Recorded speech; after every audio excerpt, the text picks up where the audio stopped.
आपको गजानन सरकार कमल मंगल आपको गजानन सरकार मेरा कीर्तन सफल बना दो मेरा कीर्तन सफल बना दो कर दो विनती स्वीकार कमल मंगल आपको गजानन सरकार कमल मंगल आपको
गणपति गजानन भगवान की जय। श्री गुरु चरण सरोज रज निज मन मुकुर सुधार वरण रघुवर विमल जसो जो दायक फलचार बुद्धिहीन तनु जानिके सुमिरो पवन कुमार बल बुद्धि विद्या देहु मोहि हरहु कलेश विदार। जय हनुमान ज्ञान गुण सागर जय कपीस देहु लोक उजागर राम दूत नित्य बल धामा जय गोत्र पवन सुत नामा महावीर विक्रम अजरंगी सुमति निवार सुमति के बंदे जय वरण विराज सुबेरा धारण कुंडल कुंडल सुबेरा हाथ वज्र ध्वजा विराजे कांधे मूल जनेऊ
रहित हृदय बसो बोली हनुमान जी महाराज की जय, रामचंद्र भगवान की जय। ओम श्री गणेशाय नमः। श्री राधा कृष्णाय नमः। श्री सीतारामाभ्यां नमः। वक्रतुंड महाकाय सूर्यकोटि समप्रभा निर्विघ्नं कुरु मे देवा सर्वकार्येषु सर्वदा। रामाय रामभद्राय रामचंद्राय वेदसे रघुनाथाय नाथाय सीताय पतये नमः। कृष्णाय वासुदेवाय हरे परमात्मने प्रणताक्लेशनाशाय गोविंदाय नमो नमः। अतुलित बलिधाम हे मचेला वदेहम धनुज बनि कृशाणो ज्ञानिनामग्रगण्यो सकल गुण निधानो वानराणामधीशो रघुपति प्रिय भक्तो वादिजातो नमामि। कृष्णाय वासुदेवाय हरे परमात्मने प्रणताक्लेशनाशाय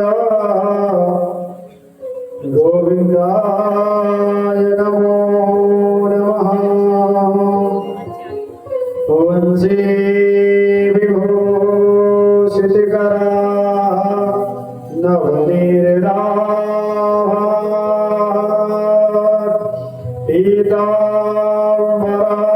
पीताम्बराधरुणभ्यो वफलाधरोष्टा पूर्णेन्दु सुन्दरमुखादरविम्बनेत्रा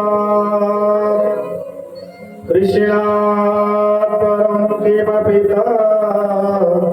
त्वमहो न जामि। राधा मेरी स्वामिनी मेरा तेरो दास जन्म जन्म मोहि दीजिए श्री चरण को जन्म जन्म मोहि दीजिए श्री वृंदावन वास। बोली भागवत महापुराण की जय। अपार करुणा वरणाले भक्त वांछा कल्पतरु तड़ित बिंद पीताम्बरधारी भगवान श्री बालकृष्ण जी वांगमयी प्रतिमूर्ति श्रीमद् भागवत कथा एवं राम कथा एवं श्री कृष्ण कथा के परम रसिक अनंत बलवंत श्री हनुमत लाल जी के चरणों में प्रणाम करते हुए समस्त मातृशक्ति को प्रणाम करते हुए पूज्य सदगुरुदेव को प्रणाम करते हुए समस्त विप्र मंडली को प्रणाम करते हुए आज पंचम दिवस की कथा में प्रवेश करने के पूर्व कुछ क्षण भगवान का नाम संकीर्तन करना है। तत्पश्चात ज्ञान गंगा श्रीमद् भागवत कथा में प्रवेश करेंगे। सभी अपनी कर्तव्य ध्वनि की सेवा देते हुए, हाथों से तालियों की सेवा देते हुए भगवान नाम संकीर्तन में सम्मिलित होकर और कहते हैं कि भाग्योदयेन बहुजन्म समर्जितेना सत्संग मम च लभते पुरुषो यदा। जब कई जन्मों के हमारे पुण्य उदय होते हैं ना, तब श्रीमद् भागवत कथा करने का या सुनने का अवसर प्राप्त होता है। तो श्रीमद् भागवत कथा आप सभी श्रोतागण सुन रहे हैं और हमें करने का अवसर, आपको सुनाने का अवसर प्राप्त हो रहा है। आपका भी सौभाग्य है और हमारा भी सौभाग्य है। इसके पूर्व कुछ क्षण भगवान नाम संकीर्तन, तत्पश्चात श्रीमद् भागवत कथा में प्रवेश करेंगे। हो मेरो राधा रमण गिरिधारी, गिरिधारी श्याम बनवारी। मेरो राधा रमण गिरिधारी, गिरिधारी श्याम बनवारी। मेरो राधा रमण गिरिधारी, गिरिधारी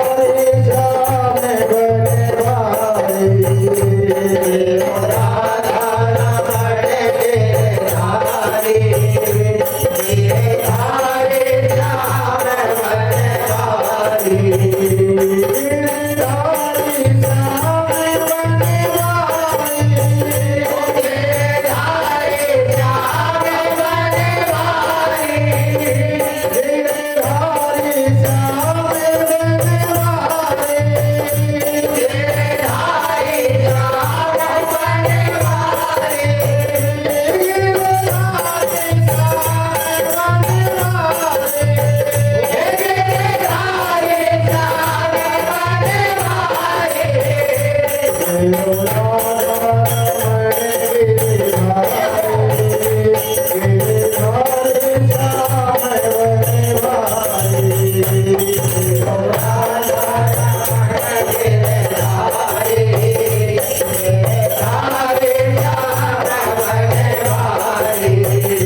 महाराज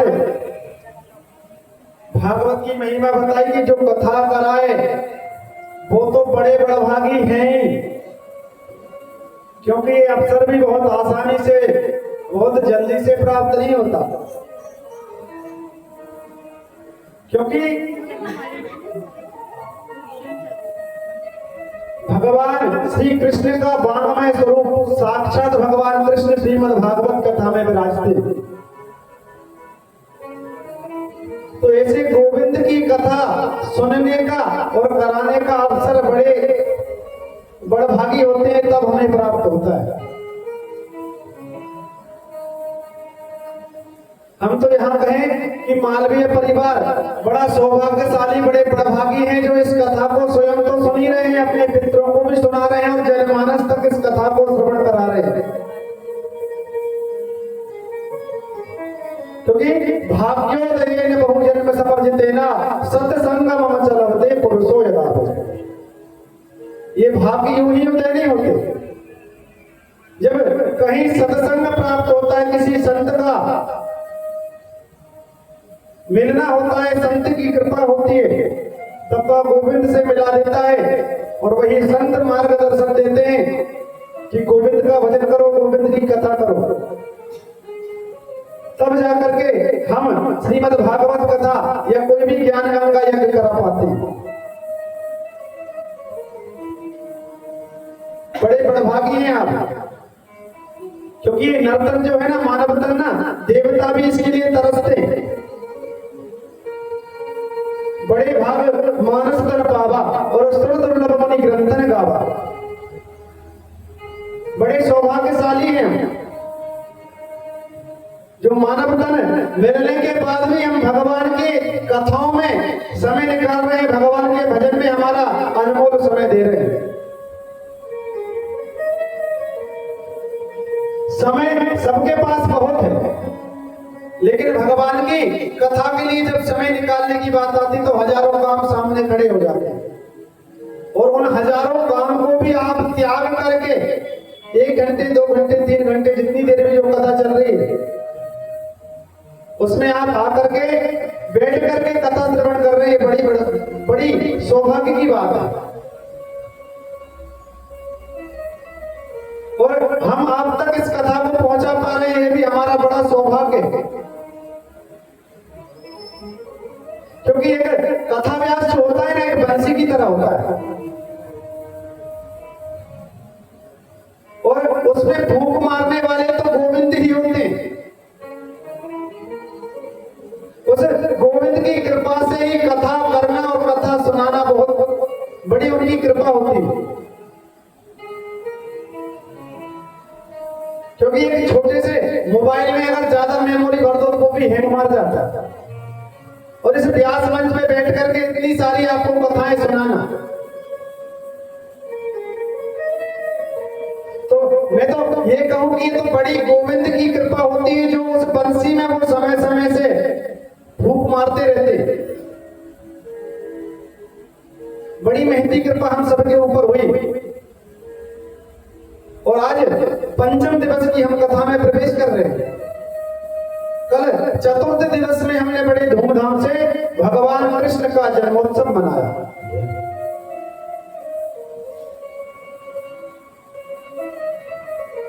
कल जो है कथा श्रवण कर रहे थे कि नंद बाबा की 80 साल की उम्र हो गई, लेकिन उनको आज तक संतान नहीं हुई। नंद बाबा रोज माला जपते रहते हैं, अभी तो भयो ना आए, आगे को पतो ना आए, अभी तो भयो ना आए, आगे को पतो ना आए। नंद बाबा इसी चिंता में रहते हैं। नंद बाबा के पास 9 लाख गाय हैं। और आज जब नंद बाबा को पता चला कि 80 वर्ष की उम्र में मुझे पुत्र की प्राप्ति हुई है, जब नंदा सुनंदा ने कल समय कम होने के कारण लाइट भी समय नहीं साथ नहीं दे रही थी, इसलिए हमने कृष्ण जन्म की कथा संक्षिप्त में सुना करके कृष्ण जन्मोत्सव मना लिया। जब नंदा सुनंदा जो है ना, नंद बाबा की बहन है, जब उन्होंने देखा कि यशोदा मैया के पास में कोई बालक सो रहा है, नवजात शिशु है, तुरंत दौड़ती हुई अपने भैया के पास पहुंची कि भैया बधाई हो, अल्लाह भयो है। इतना तो सुना था महाराज नंद बाबा ने, खुशी का ठिकाना ना रहा और कहते हैं जाओ नंदा सुनंदा, तुम्हें खजाने में से जो भी लेना हो वो सब ले लो।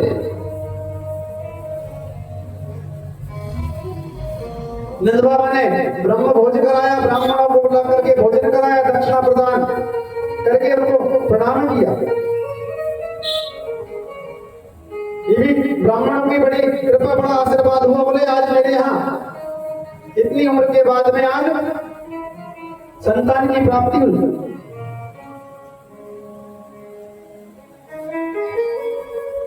और गोकुल में जब नंद बाबा के यहाँ उत्सव मनने लगा, तब नारद जी ने कंस को आकर के सूचना दे दी, अरे कंस, तुझे मारने वाला बच्चा तो कहीं, बालक तो कहीं जन्म ले चुका है। तब कंस ने पूतना को सूचना दी कि इस 84 कोष के अंदर जितने भी नए शिशु ने जन्म लिया है जाकर के सभी को मार दो।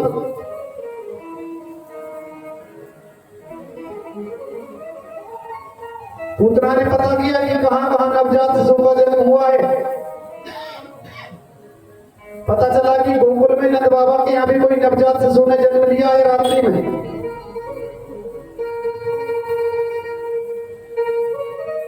सुखदेव जी कहते हैं कि कंसेन प्रहिता घोरा पूतना वान घातने शिशुश्चकार निघ्नन्ति पुरग्राम प्रजादिषु। कंस के द्वारा पूतना को भेज दिया गया और पूतना ने अपने स्तनों में विष का लेपन कर लिया और गोकुल में पहुंची और यशोदा मैया से कहती है, अरे यशोदा मैया, मुझे खबर लगी है कि तुम्हारे यहाँ लाला का जन्म हुआ है और मैं तो आपकी मौसी की लड़की हूँ। मुझे पता जैसे ही चला कि आपके यहाँ जन्म हुआ है बालक का, तो मैं उसको देखने के लिए आ गई। यशोदा मैया ने बुद्धि घुमाई, दिमाग घुमाया कि ऐसी तो मेरी कोई मौसी की लड़की नहीं। अरे मैं आपकी बहुत दूर की मौसी की लड़की हूँ और कृष्ण के उस आपके लल्ला का जन्म जो हुआ तो उसके दर्शन करने के लिए आई हूँ।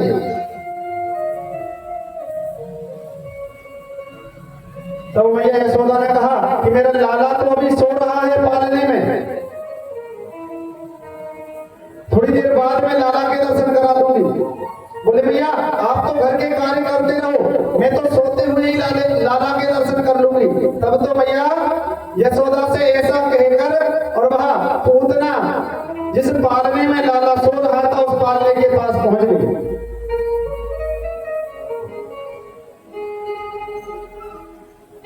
तुरंत भगवान कृष्ण की नींद खुली और देखते हैं कि मौसी आ गई है। भगवान ने तुरंत अपनी माया से सब पता लगा लिया कि मौसी मिलने क्यों आई हैं। बोली मौसी आ जाओ, आपका भी बिल्कुल स्वागत है। और सुपूतना ने भगवान कृष्ण को गोद में उठाया और स्तनपान कराने लगे। महाराज स्तनपान कराने लगी तो भगवान ने स्तनपान ऐसा दुग्धपान करना प्रारंभ किया कि महाराज दुग्ध के साथ में उस पूतना के प्राण भी पीने लगे। पूतना झटपटाने लगी, घबराने लगी। तब तो वायु में आकाश मंडल में उड़ने लगी और उस कृष्ण से कहती है, अरे लाला छोड़, मेरे प्राण निकल जाएंगे। तब गोविंद कहते हैं कि मौसी जी, हमें पकड़ना आता है, छोड़ना नहीं आता। हम जिस भक्त को एक बार पकड़ लेते हैं ना, फिर उसे छोड़ते नहीं।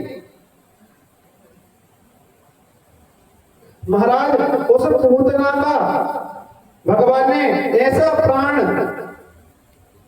दुग्ध के रूप में पान किया कि वह पूतना अपने प्राणों को त्याग कर धड़ाम से जमीन पर गिर गई। और वह पूतना कोई छोटे मोटे शरीर की नहीं थी। जब जमीन पर गिरी तो 6 कोस दूर शरीर गिरा, जितने भी वृक्ष थे सारे वृक्ष टूट गए। इधर जब मैया यशोदा ने देखा कि लाला पालना में नहीं है, तब तो नंद बाबा को सूचना दी और नंद बाबा सारे ब्रजवासियों को लेकर के लाला को ढूंढने के लिए निकल पड़े। तब जाकर देखते हैं एक कोई बड़ी सी राक्षसी मरी हुई पड़ी है और उसके पेट पर हमारा लाला खेल रहा है। तब उन्हें ब्रजवासियों ने निषेधी लगा करके भगवान बाल कृष्ण को उतारा।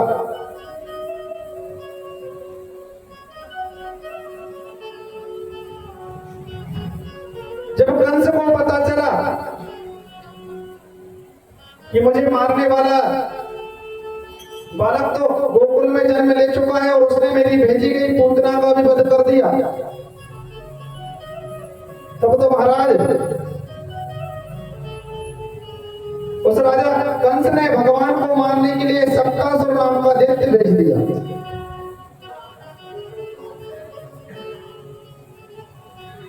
और महाराज इधर भगवान ने उस शक्तासुर का भी वध किया।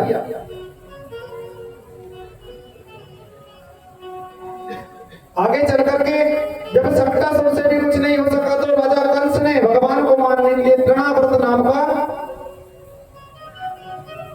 एक दैत्य भेजा। और तृणावर्त कोई और नहीं, जो धूल का आंधी का जो बवंडर आता है ना, वही बवंडर के रूप में वह तृणावर्त आया। मैया अपने घर के कार्य में लगी हुई थी और भगवान पालने में सोए हुए थे। उस तृणावर्त ने भगवान को अपने मध्य में किया और उड़ा करके आकाश मंडल में ले गए। कुछ देर तक तो भगवान कृष्ण उस तृणावर्त का रूप देखते रहे और बड़ा आकाश मंडल में उसके साथ घूमते हुए आनंद लेते रहे। अब देखा कि बहुत देर हो गई, अब इनका भी उद्धार कर दिया जाए। तब भगवान कृष्ण ने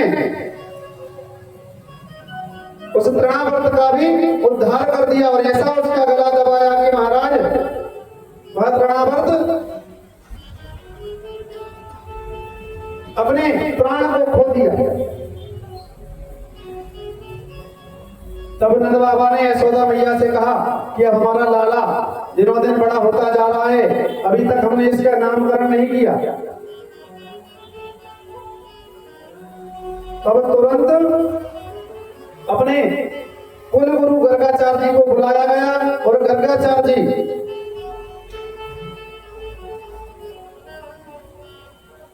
उन पुत्रों को नामकरण करने के लिए गौशाला में आकर के बैठे। रोहिणी और यशोदा मैया ने विचार किया कि एक बार देख तो लिया जाए कि जो गुरुजी नामकरण करने आए हैं उस लायक है भी या नहीं। तो ऐसा करते हैं कि आप यशोदा मैया का लाला रोहिणी रख ले और रोहिणी का लाला यशोदा मैया रख ले। दोनों अदला बदली करके बच्चों की और गर्गाचार्य जी के सामने पहुंचे। लेकिन गर्गाचार्य जी तुरंत इस बात को समझ गए।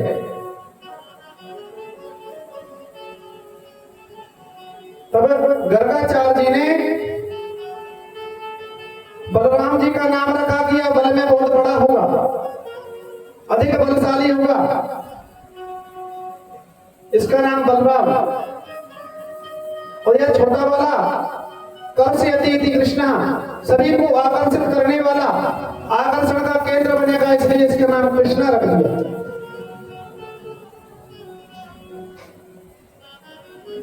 तब मैया यशोदा कहती है ये कृष्ण नाम तो हमसे लेते नहीं आता, बड़ा अटपटा सा नाम है, हम तो इस कृष्ण को कनुआ कहेंगे।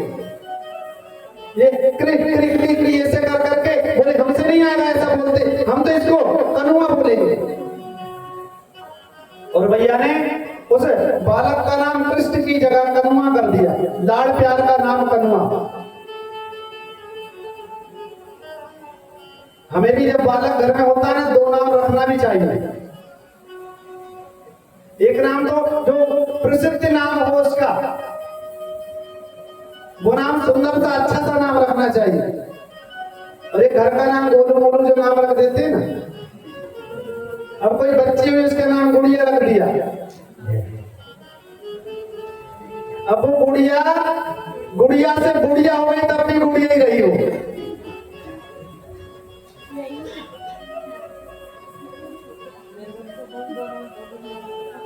अब एक लड़के की पहचान नक्ता, नक्ता नाम से उसकी पहचान रखती कि नक्ता। और महाराज वो नक्ता का विवाह भी हो गया, शादी भी हो गई घर में सबसे नक्ता नाम से, जबकि उसका नाम था परशुराम। और उसका सब नक्ता नाम से ही पहचानते। और जब वो नक्ता की शादी हो गई, उसकी बच्ची हुई और बच्ची हुई तो एक दिन जब वह बच्ची अपने परिवार में पहुंची तो जो बुजुर्ग लोग थे वो नहीं पहचान पाए। तब वह कहती है मैं परशुराम जी की लड़की। बोले कौन परशुराम जी? वो कहते हैं वो नक्ता परशुराम। तो नाम भी अच्छे रखना चाहिए। पहले के नाम बड़े सुंदर हुआ करते थे, राम नारायण, लक्ष्मी नारायण, गायत्री, गंगा, यमुना। अभी के नाम तो चिंटू पिंटू इस टाइप के इस तरफ के नाम रखते। तो आज भगवान कृष्ण का नाम मैया ने कन्वा कर दिया। कृष्ण तो पूरा संसार जानेगा ही, कृष्ण के नाम से तो पूरा जगत पहचानेगा ही, लेकिन एक मैया ने अपने प्यार से उसका नाम कन्वा रखा। तब भगवान कृष्ण ने अपनी बाल लीलाएं प्रारंभ की। धीरे धीरे भगवान कृष्ण घुटबन चलने लगे और मैया जैसे ही कृष्ण को घुटबन चलते देखती है तो बड़ी प्रसन्न हो जाती है। तोतली सी भाषा में जब कृष्ण मैया को बुलाते हैं मैया मैया कहकर, तब मैया को बड़ी प्रसन्नता होती है, बहुत खुश हो जाती है मैया।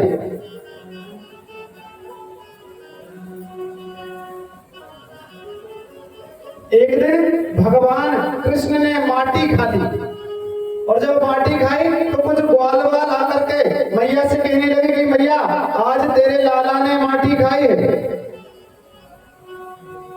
अब मैया ने उस कान्हा को कृष्णा को बुलाया कि अरे कन्वा इधर आ। तब वह कृष्ण मैया के पास पहुंचे और मैया कहती है क्यों कान्हा तूने माटी खाई है? भगवान कृष्ण कहते नहीं मैया मैंने माटी नहीं खाई। बोले झूठ नहीं बोलना, सही बोलना। बोले हाँ मैया मैंने बिल्कुल भी माटी नहीं खाई। ना हम भक्षित मानम्बा सर्वे मिथ्याभिशंसिना, मैंने मिट्टी का भक्षण नहीं किया, मिट्टी नहीं खाई। ये जितने भी सारे मित्र हैं ना ये झूठ बोलते। बोले अगर तेने माटी नहीं खाई तो मुख खोल के दिखा। और भगवान कृष्ण ने जैसे ही अपना मुख खोला और मैया ने मुख में देखा तो पूरे ब्रह्मांड के कृष्ण ने दर्शन करा दिए। तब मैया जान गई कि यह कृष्ण कोई और नहीं बल्कि जगत पिता परमेश्वर ही मेरे घर में बालक के रूप में आए दिन कृष्ण भगवान की शरारतें और बढ़ती जा रही हैं। एक दिन मैया को बहुत परेशान कर रहे थे। मैया जब बहुत परेशान हो गई तो कृष्ण को ऊपर से बांध दिया।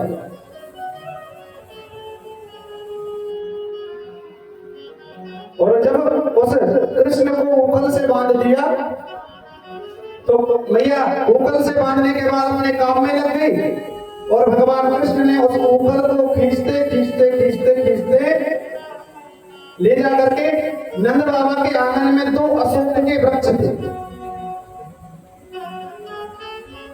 भगवान कृष्ण जैसे ही अशोक के वृक्ष के नीचे पीछे से निकले तो वह जो ऊपर था वह दोनों वृक्षों में जाकर के फंस गया। और भगवान ने जोर से जैसे ही झटका मारा तो वह दोनों वृक्ष टूट गए। और वह दोनों वृक्ष कोई और नहीं बल्कि नलकूबर है। इनको भी श्राप मिला था और श्राप मिलने के बाद में जिस ऋषि ने श्राप दिया उन्होंने कहा था कि कृष्ण जन्म में भगवान कृष्ण आएंगे और वही तुम्हारा उद्धार करेंगे।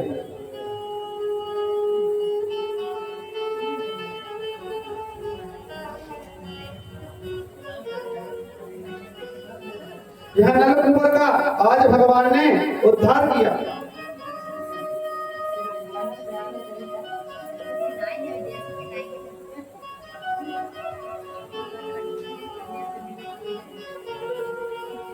यही सदग्रंथ कहते हैं, यही सब भक्त कहते हैं, न जाने कौन से गुण पर दयालु रीझ जाते हैं। आज भगवान कृष्ण ने अपनी छोटी सी अवस्था में भी उन्हें नलकुबर का उद्धार कर दिया और वह नलकुबर हाथ जोड़ करके भगवान कृष्ण से प्रार्थना करने लगे कि प्रभु आपने बड़ी कृपा की हमारे ऊपर, जो आपने हमारा उद्धार कर दिया, नहीं तो न जाने कितने वर्षों तक हम इसी वृक्ष के रूप में बने रहते। निर्बल के प्राणे पुकारे रहे, गोविंद हरे गोपाल हरे। निर्बल के प्राणे पुकारे रहे, गोविंद हरे गोपाल हरे। निर्बल के प्राणे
सेवक भगवान कृष्ण को मारने के लिए आने लगे, तब तो नंद बाबा और यशोदा को बड़ी चिंता हो गई।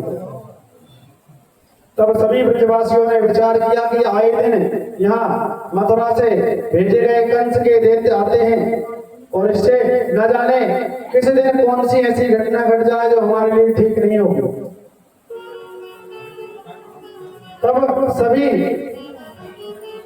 गोकुल वासियों ने विचार किया कि अब इस गोकुल को छोड़ करके वृंदावन की ओर चल देना चाहिए।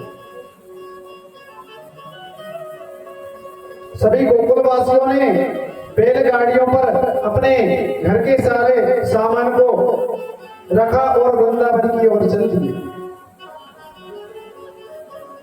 क्योंकि सत्य कहें तो भगवान कृष्ण को जिस ब्रज में वृंदावन में जाने के लिए भगवान कृष्ण ने जन्म लिया था, उस वृंदावन में भी जाकर के अपनी कुछ लीलाएं करना था।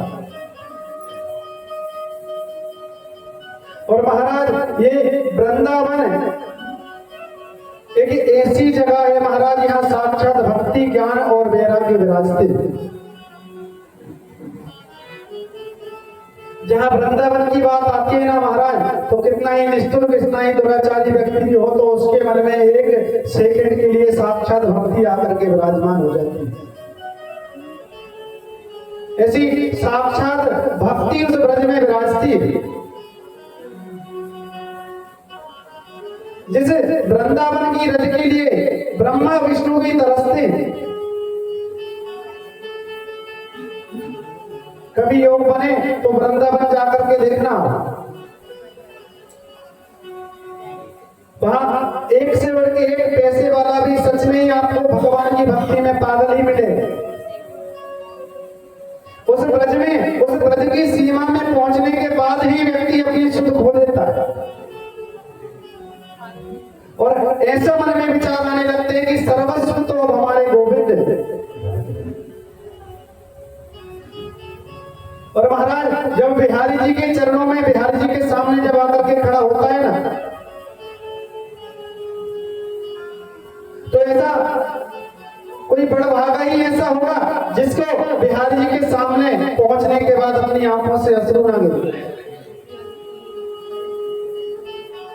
बिहारी जी का स्वरूप देखने के बाद वहां से हटने को मन नहीं करता था।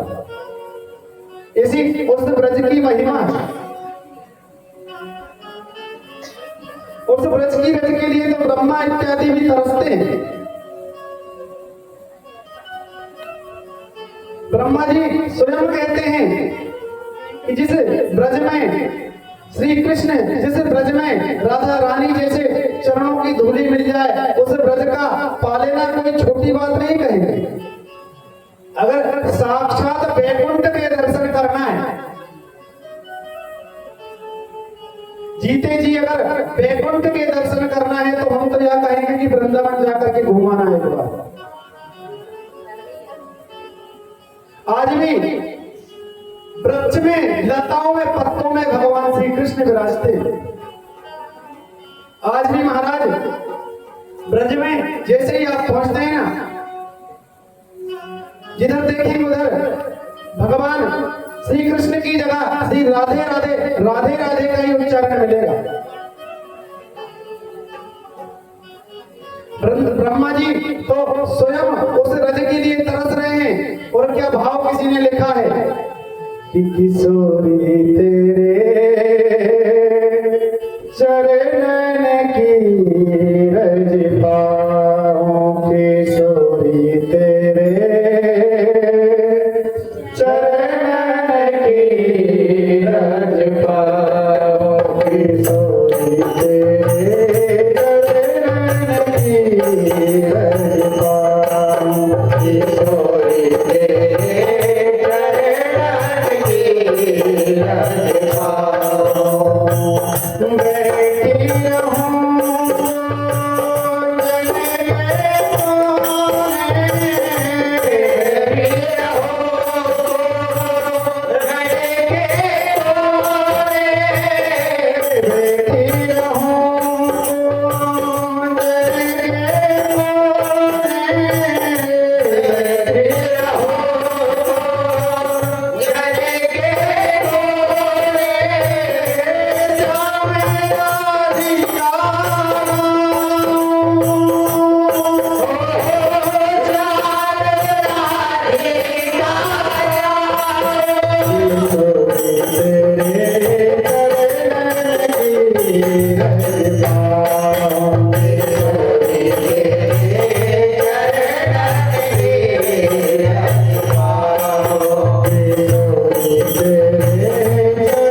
उस ब्रज में जाने के बाद महाराज उस ब्रज को छोड़कर आने का फिर मन नहीं करता। ऐसी उस वृंदावन की महिमा आज उसी वृंदावन की ओर भगवान कृष्ण बलराम जी अपने पिताजी नंद बाबा के साथ मैया यशोदा के साथ उस ब्रज की ओर गोकुल से प्रस्थान कर रहे हैं। गोप वृद्धा महोत्पाता नल भोया भरे नंदा दया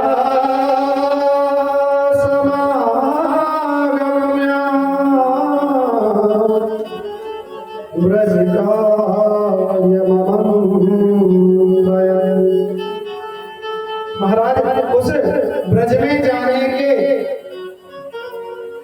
अगर अवसर आपको प्राप्त होना था कभी उस अवसर को छोड़ना नहीं।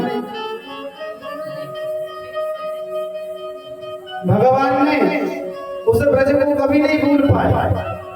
जिस ब्रज में भगवान ने इतनी सारी लीलाएं की उस ब्रज को हमेशा भगवान अपने स्मरण में रहे, स्मरण में रखते। और तो और जिस वृंदावन में भगवान ने रास रचाया ना, उस निधि वन में भगवान आज भी रात्रिकालीन रास रचाते हैं। आज भी उस निधि वन में जो वहां के पुजारी है ना, जब रात्रि में भगवान को सुबह मंजन करने के लिए दातुन रखते हैं, भोग मेवा का भोग लगाते हैं, तुलसी पत्र रखते हैं। रात्रि में मंदिर बंद करने के पहले भगवान के शयन करने के लिए सिंहासन जब सजा करके आते हैं, तो सुबह जब जाकर के भगवान के उस गर्भगृह को खोलते हैं ना महाराज, तो उस गर्भगृह में भगवान का मेवा जो होता है ना, वो आधा मिलता है भगवान का भोग लगाया हुआ। भगवान का दातुन मंजन किया हुआ मिलता है, और भगवान का जो सिंहासन सजाते हैं ना, उस पर पुष्प बिखरे हुए मिलते हैं। ऐसी भगवान ने उस ब्रज में अपनी कई प्रकार की लीलाएं की। जब नंद बाबा और यशोदा सारे गोकुल वासियों को लेकर वृंदावन पहुंचे और वृंदावन में रहने लगे, तब भगवान कृष्ण और बलराम अपने सखाओं के साथ गौचारण के लिए जाते हैं। एक दिन भगवान बालकृष्ण बलराम जी अपने सखाओं के साथ गौचारण करने के लिए गए। तभी मथुरा से राजा कंस का भेजा हुआ वत्सासुर नाम का एक बछड़ा उन्हीं गांव में आकर के मिल गया, और इस कृत्य को बलराम जी देखकर तुरंत पहचान लिया।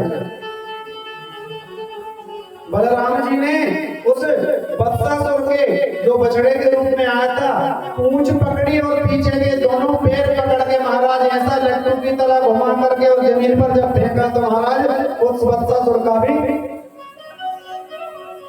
प्राणों का अंत हो गया। तब भी उस राजा कंस को तसल्ली नहीं हुई, तो अगले ही दिन बकासुर नाम का पुनः एक बगुला के रूप में राक्षस भेज दिया, और महाराज उस बकासुर ने अपना इतना बड़ा रूप धारण किया कि महाराज अपनी चोंच के अंदर उस बकासुर ने भगवान कृष्ण को रख लिया। उस नन्हे से बालक ने, उस कृष्ण ने उस बकासुर का भी दोनों चोंच को चीर करके उस बकासुर का भी वध कर दिया।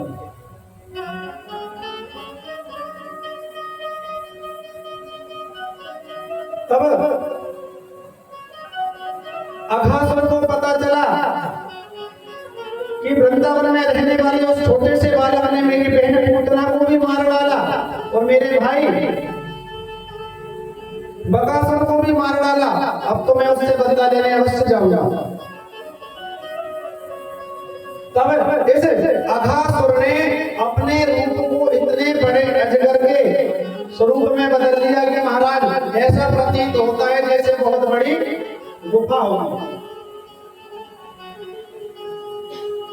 यह प्राण करी अजगर बना योजन एक प्रमाण।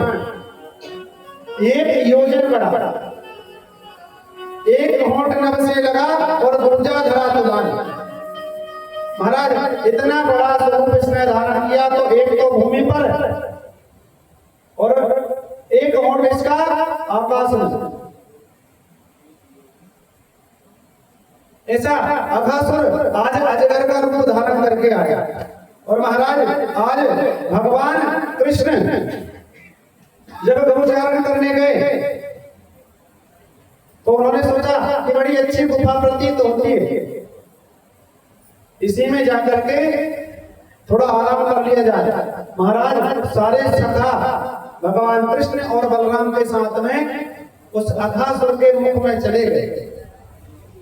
और जैसे ही सारे ग्वाल वाल उस अघासुर के मुख में गए तो महाराज उस अघासुर ने अपना मुख बंद किया और भगवान कृष्ण ने उस अघासुर के पेट को चीर करके सारे ग्वाल वालों को उस अघासुर के अंदर से निकाल दिया और उस अघासुर का भी वध कर दिया।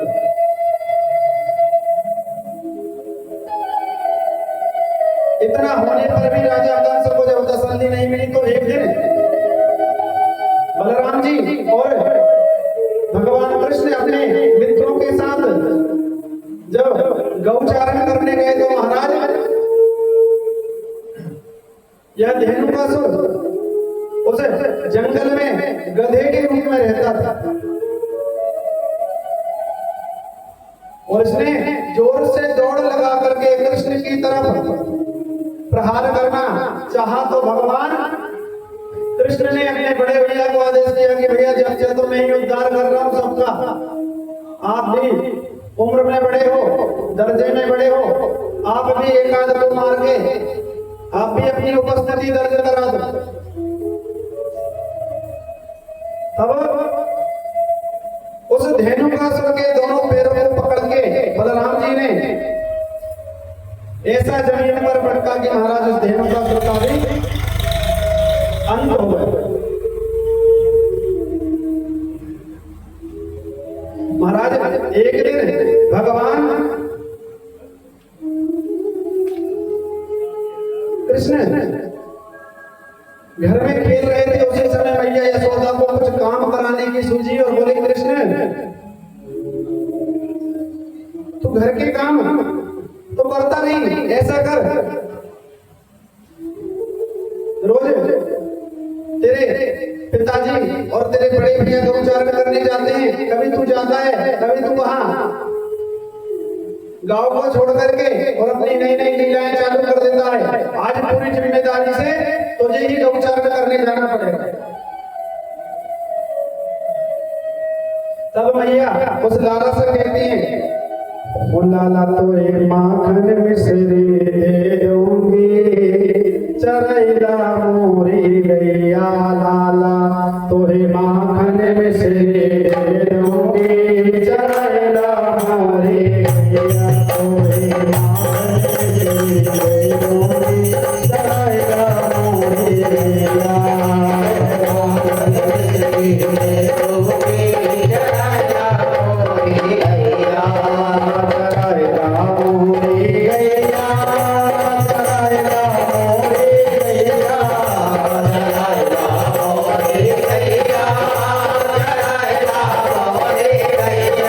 Oh,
जल्दी से काम कर दे। तब लाला को ऐसा लालच देती है भैया, परेशानी तेरी करो सगाई, परेशानी तेरी करो सगाई, परेशानी तेरी करो सगाई, परेशानी तेरी करो सगाई। छोटी सी दुल्हन लाए दूंगी चढ़ाया होली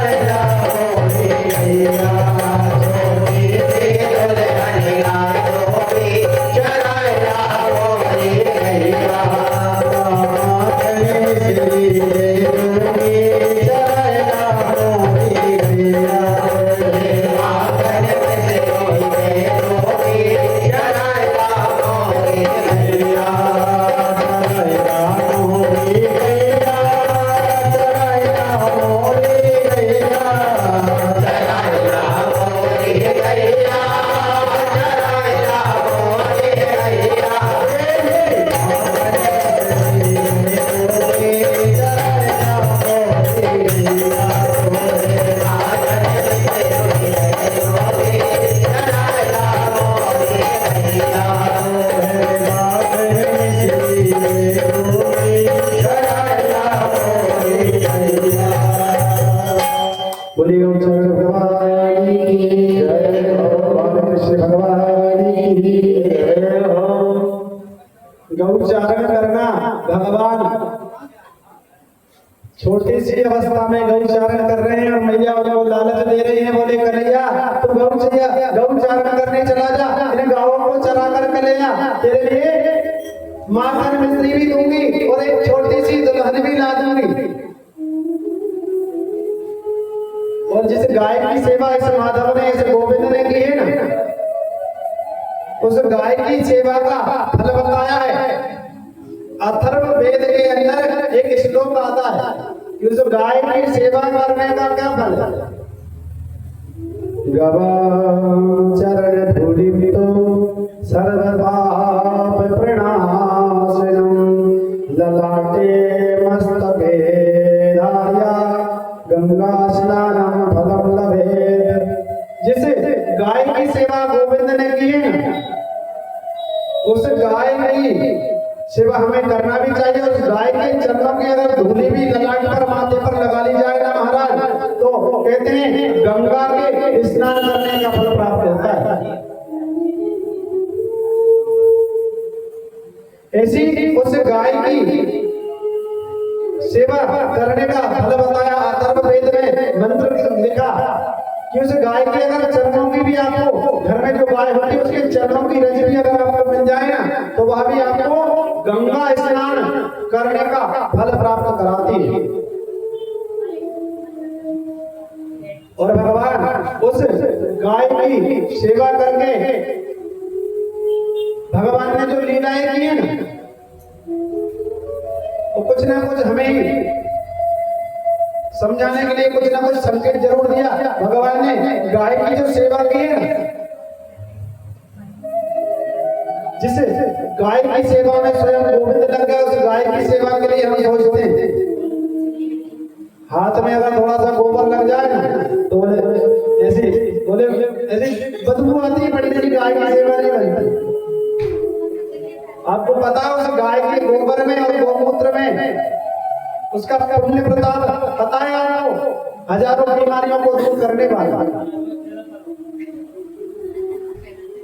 और तो गाय के ऊपर अगर हाथ फेरते हैं ना, तो कई बीमारियां दूर हो जाती हैं। उस गाय के कंडे से घर में हवन करने से कई प्रकार के दोष दूर हो जाते हैं। और कोई जीव जंतु का मलमूत्र कोई काम का नहीं। महाराज अगर घर में आजकल वो प्रथा चली है कुत्तों से सावधान, घर के ऊपर ही नहीं देते, उनको पालने की बड़ी बहुत अच्छी योजना चल रही है।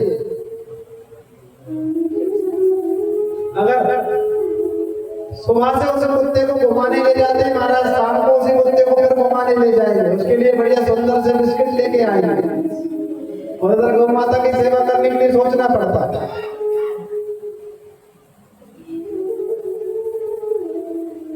जिसे कृष्ण ने उस गाय की सेवा की, उस गाय की सेवा करने के लिए हमें क्यों सोचना पड़ा?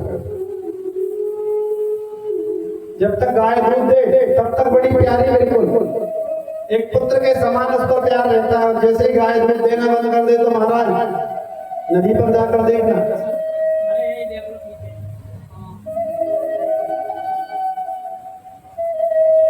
संभवतः हो सके तो एक ही गाय, दो गाय, चार गाय, इतनी ही रखो जितनी सेवा हो सके। कितनी गाय ट्रेनों के नीचे आ जाती है, ट्रकों के नीचे आ जाती है, उसका भुक्तभोगी कौन होगा?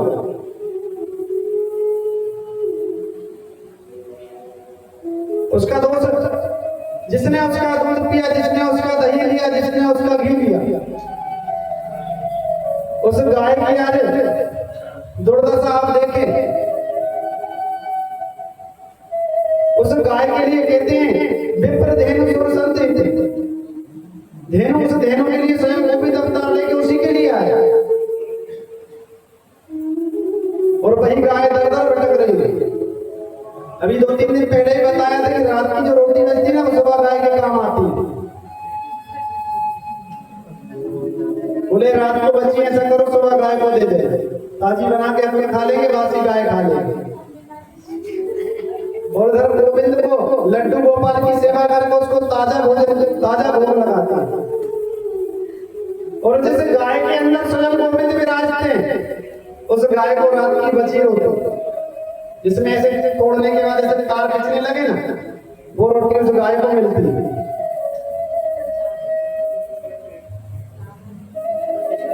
उससे अच्छा तो मोल का दूध लेकर के खा लो, वो ठीक है। और गौ सेवा करना है तो फिर जब दूध दे, जितनी काम की दूध देते समय है उससे ज्यादा उसके बाद होनी चाहिए। और अगर उस समय दूध नहीं दे रही और सेवा नहीं कर सकते तो गौशाला में छोड़ करके उसकी साल भर की व्यवस्था उस गौशाला में कर दो। बड़े बड़े शहरों में ना ऐसी व्यवस्थाएं बनी हुई है, घर में नहीं रख सकते, बोले महाराज शहरों में जगह नहीं होती। लेकिन उस गाय को गौशाला में ही, जिसे बच्चा नहीं होता तो बच्चे फिर से गोद ले लेते, संतान नहीं हुई तो गोद ले लिया, और पूरा जितना भी धन का, जितना भी जमीन जायदाद सब थी उस पुत्र को दे दे। तो फिर उस गाय को भी गौशाला में, घर में सेवा नहीं बन सकती तो उसी गौशाला में गोद लेकर के हमारा एक संकल्प हो जाना चाहिए कि साल भर के लिए हम एक गाय की सेवा करना है। घर में नहीं कर सकते कोई बात, गौशाला में भी सेवा कर सकते। एक समय ऐसा आ जाएगा महाराज की सिर्फ 10 साल 50-100 साल बाद कि उस गाय को हम, जैसे आज शेर नहीं मिलते ना देखने को, बहुत सारे जीव जंतु ऐसे देखने को नहीं मिलते, वैसे वो भी एक प्रदर्शनी होगी कि हम बच्चों को बताएंगे कि देखो पहले ऐसी गाय हुआ करती थी। उस गौ माता की सेवा, उस गौ की सेवा के लिए भगवान गोविंद ब्रज में अपनी लीलाएं कर रहे थे। भगवान कृष्ण को याद आया एक दिन कि मैया ने कहा था कि तू गौचारण किया कर, गायों को चरा करके लाया कर, तेरे लिए एक छोटी सी दुल्हन दे दूंगी। बोले बहुत दिन हो गए, और मैया ने कहा था कि बरसाने में कोई राधिका नाम की, बोले वृषभानु की लली, उससे विवाह करा दूंगी। और कहते स्त्री हट और बाल हट, बच्चों को एक बार जो बोल दो ना फिर तो महाराज लाना ही है। और वैसे स्त्रियों का भी जो एक बार हट ठान ली तो महाराज फिर या तो उस हट को पूर्ण कर दो, नहीं तो फिर आगे का तो क्या होना आपको पता ही है। तो ऐसी आज गोविंद को याद आ गई कि मैया ने एक दिन कहा था कि लाला तू गौचारण किए, गौचारण करा, और गौचारण अगर तू करेगा ना तो तेरे लिए एक छोटी सी नन्ही सी दुल्हन ला के दे दूंगी। आज गोविंद को जैसे ही याद आई तो मैया से कहने लगे कि मैया तूने कहा था कि एक दिन तेरे लिए मैं छोटी सी दुल्हन ला दूंगी, तो मैया वो दुल्हन कब आएगी? अरे लाला बोले तू उस लायक तो हो जा, तब भगवान कृष्ण अपनी मैया से कहते हैं कि मैया तुमने जिस वृषभानु दुलारी राधा का नाम लिया था उसी राधिका से मेरा ब्याह करा दे। तब बड़ा सुंदर भजन किसी ने लिखा है कि राधिका गोरी से, हम नहीं बोलेंगे कि भगवान के दरबार में नाचना चाहिए, आप खुद समझदार हैं। और सत्य कहें तो हमारा ऐसा कोई उद्देश्य भी नहीं है यहाँ कथा करने का कि बहुत सारी बाहर की बातें ला करके बताएं आपको। कोशिश ये है कि 7 दिन जो समय मिला है ना, इसमें पूरा सार आपको जो कथा जो भागवत में लिखी है वही आपको सुना और वही आपके लिए सही है। अन्यथा 7 दिन हम कथा की बात भी ना करें और बाहर की बातों में ही नाचने कूदने में और भजनों में ही निकाल दें, पता ही ना चले। तो जब हम कथा सुन रहे हैं तो कोशिश हमारी यही है कि आप भी कथा ही सुने। कोई ये कथा आपको तो सुनाई गए हैं, लेकिन साथ में जो पितृ हमारे आकर के विराजमान है उनको भी सुना रहे हैं।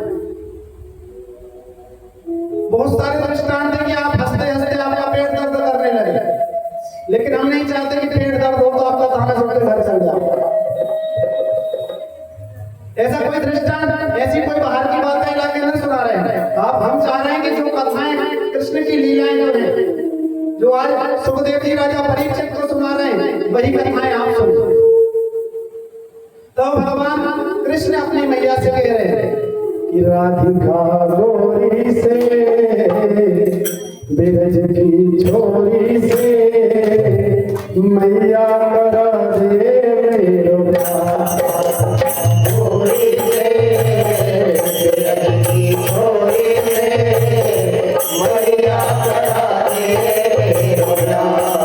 जिसको कर याद है वो अपनी जगह पर याद रखा कर दिया, और जिसकी इच्छा वो नाच भी सकता है, ऐसा कोई बंधन ही नहीं।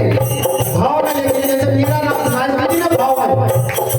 राधिका गोरी से, बिरज छोरी से, मैया करा दे मेरो प्यार। राधिका गोरी से, बिरज छोरी से, मैया करा दे मेरो प्यार।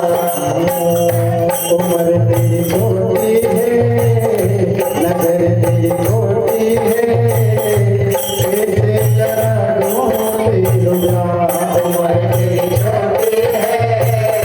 नजर तेरी छोटी है, कैसे करा दूं तेरो प्यार। जो तू नहीं कराए तेरी नैया नहीं चराओ, जो नहीं प्यार कराए तेरी नैया नहीं चराओ, जो नहीं प्यार कराए तेरी नैया नहीं चराओ, जो नहीं प्यार कराए तेरी नैया नहीं चराओ। आज के बाद मोरी मैया तेरी लहरी पर नाम, आज के बाद मोरी मैया तेरी लहरी पर नाम। आएगा रे मजा, अब गीत हमारा। राधिका गोरी से, बिरज की छोरी से, मैया करा दे मेरो प्यार। राधिका गोरी से, बिरज की छोरी से, मैया करा दे मेरो प्यार।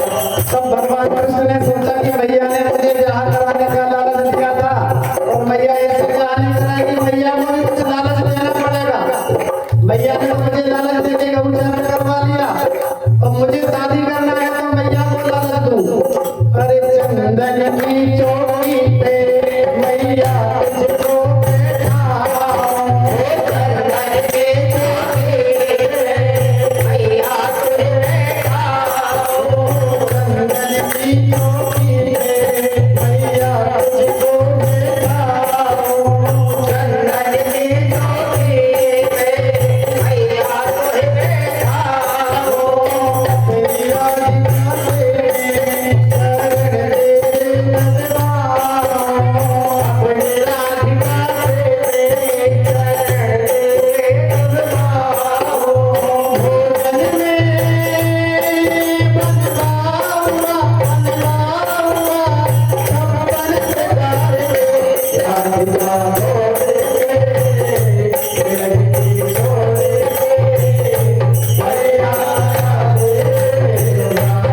काल कृष्ण भगवान की।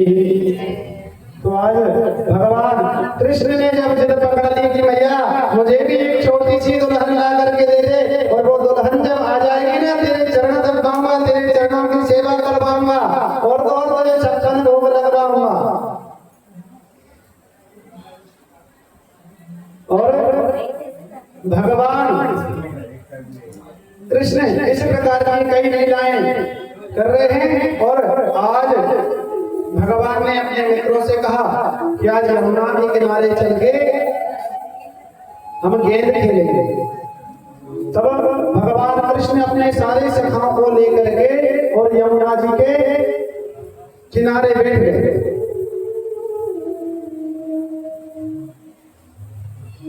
और इसी चर्चाएं होने लगी कि जो गेंद यमुना जी में फेंकेगा ना उसी को गेंद लाना पड़ेगा।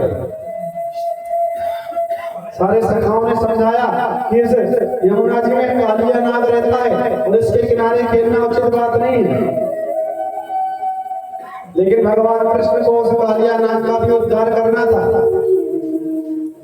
भगवान कृष्ण उन सभी सखाओं को लेकर के यमुना जी के किनारे पहुंच गए। और यमुना जी के किनारे जब सभी बाल सखा बलराम जी और कृष्ण गेंद खेलने लगे तो महाराज भगवान कृष्ण ने उस गेंद को ऐसा जोर से मारा कि वह गेंद जाकर के यमुना में गिर गई। तब सारे सखा कहने लगे अरे करिया तूने हमारी गेंद को यमुना जी में फेंक दी, अब तुझे ही लाना पड़ेगा। बोले बस बड़ी सी बात अभी लेकर के आता हूं। तुरंत भगवान कृष्ण ने उस यमुना में छलांग लगा दी। सारे सखा घबरा गए, अरे हम तो मजाक कर रहे थे और इस कृष्ण ने तो सच में ही यमुना जी में छलांग लगा दी। और उस यमुना के अंदर बहुत बड़ा कालिया नाग रहता है। तुरंत दौड़े दौड़े यशोदा मैया के पास पहुंचे, अरे मैया तेरे लाला ने यमुना जी में छलांग लगा दी और अभी तक बाहर नहीं निकला। इधर से मैया दौड़ती दौड़ती यमुना के किनारे पहुंची और जैसे ही देखती कि सच में ही वहां लाला नहीं देखकर तुरंत मूर्छित होकर जमीन पर गिर पड़े। तब भगवान कृष्ण कालिया नाग के पास पहुंचे और कालिया नाग के फन पर जाकर खड़े हो गए। और महाराज उस कालिया नाग के फन पर भगवान कृष्ण ऐसा नृत्य करने लगे कि उस नाग की पत्नियां घबरा गई और हाथ जोड़कर करके कहने लगी कि नमस्तुभ्यं भगवते पुरुषाय महात्मने भूताभासाय भूताय पराय परमात्मने। हे प्रभु आप हमारे पतिदेव को छोड़ दो, आप ऐसा लगता है कि आप हमारे पतिदेव को मार डालोगे। अगर ज्यादा देर और आपने नृत्य किया तो हमारे पतिदेव प्राणों को त्याग देंगे। अब नागराज भी कालिया नाग भी भगवान से प्रार्थना करने लगा कि प्रभु आप बताइए मेरी क्या गलती है। तब नागराज ने कहा कि आपने हमें बनाया। बोले बिल्कुल सही है। और विष ने कौन ने दिया? तो बोले विष भी आपने ही दिया। तेज उग्र स्वभाव किसने दिया? तो बोले वो भी मैंने ही दिया। तो बोले प्रभु सब तो आपने दिया है और जिसके पास जो होगा वही तो वो प्रदान करेगा। तो आपने हमें विष दिया तो हम इसके अलावा अमृत कहां से लाके किसी को दे? ये कालिया नाग पूर्व जन्म में गरुड़ जी के डर से भाग करके आकर के यमुना जी में रहने लगा था। क्योंकि गरुड़ जी को एक ऋषि ने श्राप दिया था कि आप अगर यमुना जी में पहुंचे तो आपका तुरंत जो है प्राणांत हो जाएगा। ये गरुड़ जो है ना इसने एक ऐसी व्यवस्थाएं बनाई, सारे नागों को इकट्ठा करके कहा कि रोज एक नाग को आकर के और हम गरुड़ उनका भोजन करना पड़ेगा। प्रतिदिन एक नाग आता और गरुड़ जो है ना उसका भोजन कर लेते, अपनी भूख मिटा लेते। कई वर्षों तक ऐसा ही चलता रहा। अब एक बार इस कालिया नाग का समय आया, नंबर आया। इस कालिया नाग ने सोचा कि अगर मैं गरुड़ के पास पहुंचा तो महाराज आज मेरा भी जो है भोजन होना पक्का है। तब यह कालिया नाग डर के और यमुना जी में आकर छिप गया, क्योंकि इसे पता था कि उस यमुना में गरुड़ कभी नहीं आ सकते, उनको श्राप लगा है। अगर वह गरुड़ उस यमुना जी में आकर के मेरे पास आते हैं तो तुरंत उनका अंत हो जाएगा। और वही नागराज कालिया नाग आज भगवान के चरणों के नीचे है। उस नागराज की पत्नी ने बहुत प्रार्थना की, गोविंद आप इसे छोड़ दो। तब भगवान ने उस कालिया नाग के ऊपर अपने चरण चिन्ह ऐसे छोड़ दिए और कहा कि अब आप यहाँ से चले जाओ यमुना जी को छोड़ के। और आप जिस गरुड़ से डरते हो, अगर वो आपके सामने भी आ जाए तो मैंने आपके सिर पर जो अपने चरण चिन्ह बनाए हैं उन चिन्हों को उस गरुड़ को दिखा देना। कभी आपको खाने वाला नहीं, कभी आपको मृत्यु का भय नहीं रहेगा। और यह सत्य बात है कि जो गोविंद के चरणों में पहुंच जाता है, गोविंद के चरणों में प्रीति लगा लेता है, फिर ऐसे कोई गरुड़ का उसे डर नहीं रहता, क्योंकि जाको राके साइया मार सके ना कोई। ऐसे गोविंद की जब हमारे जीवन में हमारे ऊपर कृपा हो जाती है तो महाराज उस व्यक्ति का फिर कोई कुछ नहीं बिगाड़ सकता, क्योंकि उस गोविंद की भी जिम्मेदारी हो जाती है। क्योंकि भक्ति के बस में तो भगवान जैसे विदुर के घर पहुंच करके भगवान ने भाव में प्रेम में केले के छिलकों को खा लिया। किसी ने गाया है कि सबसे ऊंची प्रेम सगाई।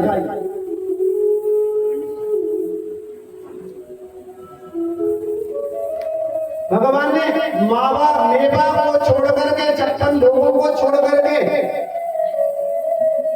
और उन विदुर विदुरानी के यहाँ, विदुर जी तो वहीं घूमने गए हुए थे, भगवान गोविंद वहां पहुंच गए जब विदुर जी के घर। तो विदुरानी जो थी ना, भगवान के लिए आसन लगाया, थाली में केले और भोजन ला करके रख दिया और कहा गोविंद इतने दिनों में पधारे हैं, बड़े सौभाग्य की बात है, आज मैं स्वयं अपने हाथों से गोविंद को फल खिलाऊंगी। और महाराज विदुरानी भगवान कृष्ण के भाव में ऐसी डूब गई, केला छीलती है, केला छील के तो नीचे पटक देती और छिलका जो है ना गोविंद को खिला देती। और वो गोविंद उस केले के छिलके को इतना भाव से खा रहे हैं, इतने भाव से खा रहे हैं कि उन्हें भी नहीं पता कि मैं केला क्या नहीं बल्कि छिलका खाता। जब अचानक से विदुर जी का घर आना हुआ ना, तो विदुर जी कहते हैं, अरे विदुरानी क्या कर रहे हो? क्यों महाराज क्या हुआ? अरे जैसे गोविंद को केले खिलाना चाहिए, फल खिलाने चाहिए, 56 भोग खिलाने चाहिए, मेवा खिलाने चाहिए, उस गोविंद को आप केले की जगह छिलके खिला रहे हो। और गोविंद आप भी देखो, आप तो समझदार, आप तो कह देते, वो तो आपके भाव में डूब गई, आप नहीं कह देते कि विदुरानी ये केले के छिलके क्यों खिला रहे हो, केले खिलाओ। तब गोविंद कहते हैं, विदुर जी जो मेरे भाव में डूब जाता है ना, मैं भी उसके भाव में डूब जाता हूं।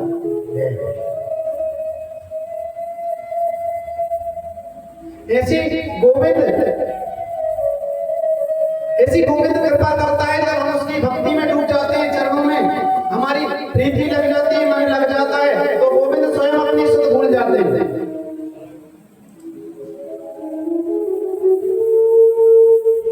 इसी गोविंद की बड़ी मेहंदी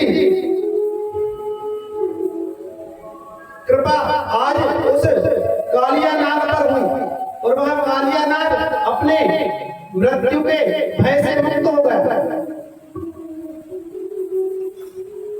और जिस गोविंद की कृपा हमारे ऊपर भी हो जाए ना, जिस मृत्यु से हम डरते हैं, मरना सबको है, ये तय है, लेकिन जिस दिन हमारे अंदर से इस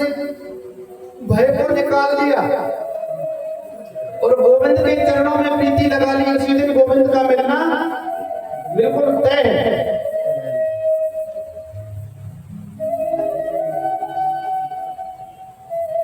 गोविंद ने आज उस कालिया नाग का उद्धार किया, उस कालिया नाग को अपनी कृपा रूपी प्रसाद प्रदान किया।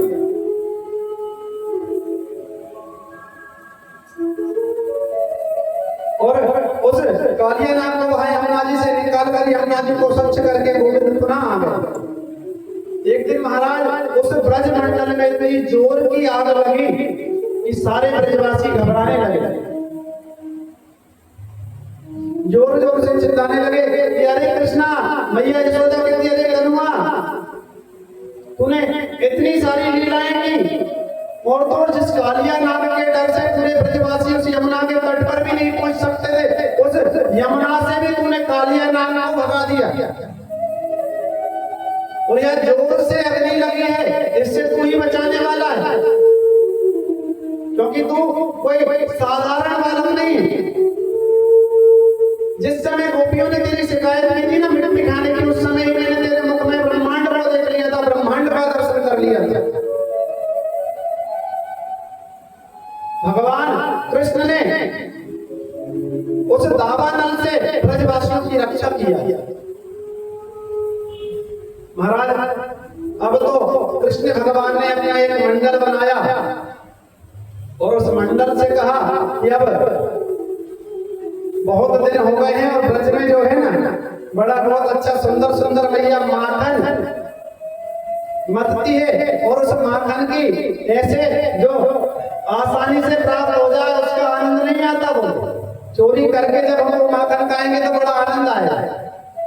तब तो महाराज एक अपने सारे ग्वाल वालों की सखाओं की टीम बनाई और उस चोर माखन चोरी करने वाली टीम के अध्यक्ष बने भगवान श्री कृष्ण। और कहा कि पहले चोरी करना है तो अपने घर से सीखो, पापा की जेब साफ करो पहले, फिर मम्मी का बटुआ साफ करो, फिर घर की तिजोरी साफ करो, फिर पड़ोस में हाथ मारो। ऐसा समझा करके और जैसे सखाओं को भेजा तो महाराज पड़ोस की तो दूर की बात, पहले ही दिन घर में पिटाई खा के आ गए और आकर कहते अरे कलमा तेरी बातों में नहीं आएंगे, आज तुमने घर में पिटाई करवा दी हमारी। वो मैया ने रस्सी से मार के ऐसी पिटाई की कि देख रहा ने लाल निशान बंदर बना दिया, मार मार के हमें इतना मारा। अरे बोले बताओ तुम एक पहले दिन फेल हो गए, हिम्मत रखो मैं बताता हूँ ऐसा करना है।